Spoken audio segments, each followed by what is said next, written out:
Hablar brevemente acerca de compartir, ¿verdad? O compartiendo nuestras bendiciones, ya que uno de los propósitos principales, ¿verdad?, por los cuales Dios nos bendice, no es únicamente para que la disfrutemos nosotros, sino para que compartamos con el necesitado. Yo creo que el Señor desea que nosotros seamos portadores, que seamos administradores, ¿verdad?, de los recursos que el Señor ha confiado en su pueblo.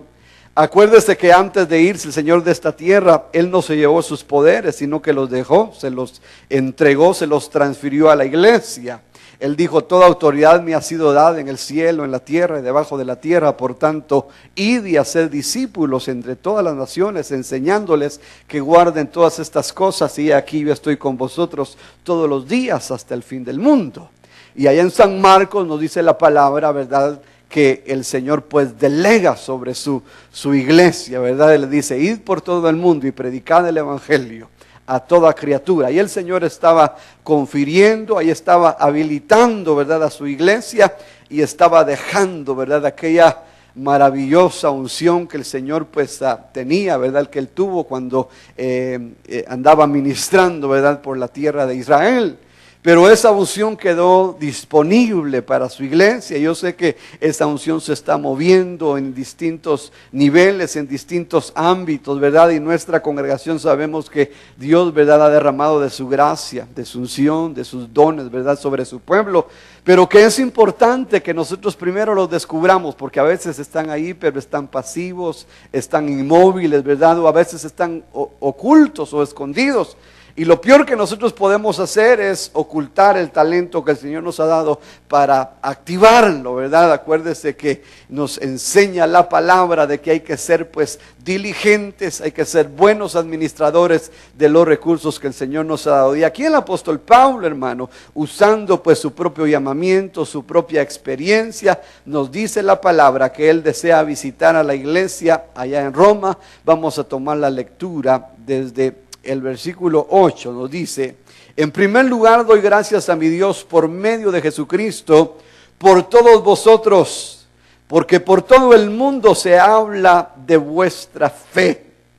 Pues Dios, a quien sirvo en mi espíritu en la predicación del evangelio de su Hijo, me es testigo de que sin cesar hago mención de vosotros, siempre en mis oraciones implorando que ahora, al fin, por la voluntad de Dios, logre ir a vosotros, porque anhelo veros para impartiros algún don espiritual, a fin de que seáis confirmados. Es decir, para que cuando esté entre vosotros nos confortemos mutuamente cada uno por la fe del otro, tanto la vuestra como la mía. Y no quiero que ignoréis, hermanos, que con frecuencia he hecho planes para ir a visitaros, y hasta ahora me he visto impedido, a fin de obtener algún fruto también entre vosotros, así como entre los demás gentiles. Tengo obligación, tengo deuda, dice otras versiones, tanto como para los griegos, como para los bárbaros, para los sabios, como para los ignorantes. Así que, por mi parte, ansioso estoy de anunciar el evangelio también a vosotros que estáis en Roma, porque no me avergüenzo del evangelio, que es poder de Dios para la salvación de todo aquel que cree, del judío primeramente y también del griego. Amén. Vamos a darle gracias al Señor. Tome su lugar, mi amado hermano y hermana. Y Señor bendiga su palabra y Él nos dé pues esa revelación, esa luz. El apóstol Pablo, hermano, él fue un varón usado poderosamente de parte de Dios. Sabemos de que él tuvo pues revelación, tuvo ministraciones tremendas, hermano, experiencias de parte de Dios.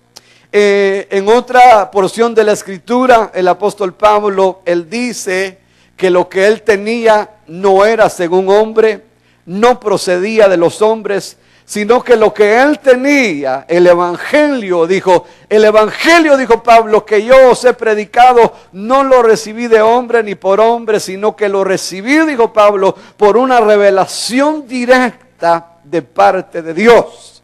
El apóstol Pablo lo que buscaba ministrar cuando él visitaba las iglesias, no era sabiduría humana, porque él decía, yo no quiero que la fe de los creyentes se fundamente en sabiduría humana, que es pasajera, que es temporal, que la sabiduría humana pues no le dirige al que la tiene, al que la posee, a conocer a Dios, sino que por lo contrario, la sabiduría, la ciencia, al que la posee, tiende a alejar a esas personas, hermano, del verdadero conocimiento y la verdadera sabiduría de Dios. A tal grado nos dice la palabra que si alguno desea ser sabio según Dios, dice que se haga necio, porque la necedad del hombre, dice, es, ¿verdad?, más valiosa que la sabiduría, es más valiosa que la sabiduría humana. La sabiduría de Dios sobrepasa toda sabiduría y todo conocimiento humano.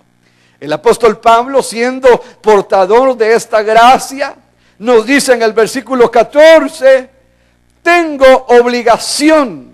Y esto me llamó bastante la atención porque nos hace ver de que cuando Dios da algo, eso, hermano, nos compromete, porque en primer lugar vamos a dar cuenta de todo lo que Dios nos da. Al que más se le da, más se le pide. Y algo que podemos considerar en Dios, un principio fundamental en Dios, es de que al que tiene, se le dará más, dice la palabra. Pero aquel que no tiene, aún lo que cree tener, se le quitará porque no lo está usando. Entonces, hermano, el llamamiento del Señor para su pueblo es de que nosotros, al tener aquello que Dios nos da, que lo habilitemos, que lo usemos, hermano, para la gloria de Dios, para avanzar el evangelio que Él nos ha encomendado, porque mientras nosotros lo usamos, más recibimos de parte de Dios, hermano. Lo menos que el Señor desea de nosotros es que seamos como agua estancada, que seamos como el mar muerto. Y lamentablemente a veces hay gente así que son como el mar muerto. Todas las semillas que uno siembra en ellos se mueren, ahí se quedan, hermano. Pero el Señor desea que nosotros seamos, hermano, activos, de que lo que recibamos de parte de Dios, ¿acaso no dice la Escritura, que demos de gracia lo que de gracias hemos recibido? ¿Acaso la palabra no nos hace ver, hermano, de que el propósito de Dios es dotarnos, hermano, de todos los recursos del reino? Y cuando hablamos de los recursos, hablamos de la gracia de Dios, que es multiforme, que se manifiesta en nuestras vidas, dándonos algún ministerio, algún oficio, dándonos alguna, hermano, virtud, ¿verdad? Dándonos alguna dotación, alguna habilidad para desarrollar, para destacar, hermano, en esta vida y para usarla para la gloria del reino. Mire, es Dios el que da habilidades, dice la palabra, para hacer la riqueza. Es Dios el que da sabiduría para poder edificar cosas. Mire, la gracia de Dios es multiforme y se manifiesta a todo aquel que la pide, a todo aquel que se acerca delante de Dios diciéndole, Señor, yo quiero más de ti. Pero el plan de Dios, cuando Él nos da, no es que seamos nosotros como aquel rico miserable, que Lázaro el mendigo estaba cerca de él, hermano, y no era quien darle un pan entero. Porque Lázaro, dice la palabra, que se alimentaba de las migajas de pan duro, de pan tieso, que ya no se quería, de las sobras, de las limosnas de aquella casa. Mire, siendo el rico, teniendo abundancia, porque dice la palabra que hacía banquetes con esplendidez todos los días. Y sin embargo, él no compartió, pero del otro lado cambiaron los papeles y el rico que tuvo mucho estaba en el infierno. Y Lázaro, que tuvo poco, pero que fue un creyente que esperó en Dios, el Señor lo levantó, hermano, y podemos ver, ¿verdad?, cómo cambiaron las cosas. El Señor desea de nosotros que compartamos lo que tenemos. Dice la palabra, echa tu pan sobre las aguas, que después de un tiempo lo vas a recibir. Porque las cosas que salen de nosotros tienden a ser como un boomerang, hermano. ¿No ha jugado usted con eso, con sus hijos, verdad? Ese arco que usted lo tira y regresa. Así son las cosas que salen de nosotros. Las palabras que salen de nosotros van a hacer un círculo y van a regresar a nosotros. Por eso dice la palabra que hay que bendecir y no maldecir. Porque si de nosotros sale maldición, hay que tener cuidado, no vaya a ser que regrese a nosotros. Pero si de tu boca salen únicamente bendiciones, hermano, porque dice la palabra que hay que bendecir aún a aquellos que nos maldigan, a aquellos que nos persigan, a aquellos que nos odien. El creyente no debe de tener rencor ni resentimiento en su corazón y no debe de hablar vanidades, no debe de hablar cosas malas, porque lo que sale del creyente debe de ser aquello que Dios le ha dado, aquello que Dios aprueba, dice la palabra.